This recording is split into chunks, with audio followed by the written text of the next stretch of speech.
शेतकरी मित्रांनो, माझ्या पाठीमागे ऊस बघत आहे, पण या ऊसावर एक रोग आलाय। हे बघू शकता, हे बघा, हे पांढरे पांढरे पानांचे ठिपके कसे उठले, पानावर पांढरे पांढरे ठिपके कसे उठलेत।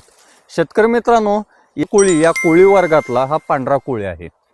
या पांढऱ्या कोळी सुरुवातीला असं पानाच्या पाठीमागं पहिल्यांदा बरोबर डेटा लगत असे पांढरे पांढरे स्पॉट चालू करतं आणि याचा प्रसार जसं दमट वातावरणाचं प्रमाण जास्त वाढलं, वातावरणात हीट जास्त वाढली, तर याचं प्रमाण इतकं वाढतं की हे पानावर एवढ्या मोठ्या प्रमाणात असे दाट याचे पांढरे पांढरे ठिपके।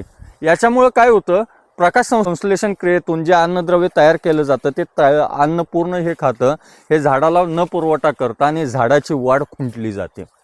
झाडाची वाढ खुंटल्यामुळं जे आपल्याला अपेक्षित कांड्या पडणार असतात त्या महिन्यातल्या त्या कांड्या पडत नाहीत। शेतकरी मित्रांनो, याच्यावर पर्याय काय? तर याच्यावर पर्याय एकच की याला ओमाइट आणि सल्फर, ओमाइट प्रमाण लिटरला 2 मिली आणि सल्फर 1 ग्रॅम या पद्धतीने फवारणी करून याचं नियंत्रण करू शकता। ही माहिती आवडली असली हा व्हिडिओ लाईक करा, शेअर करा, जास्तीत जास्त लोकांच्यापर्यंत शेअर करा आणि आमचं चॅनल फॉलो करायला अजिबात विसरू नका। नमस्ते।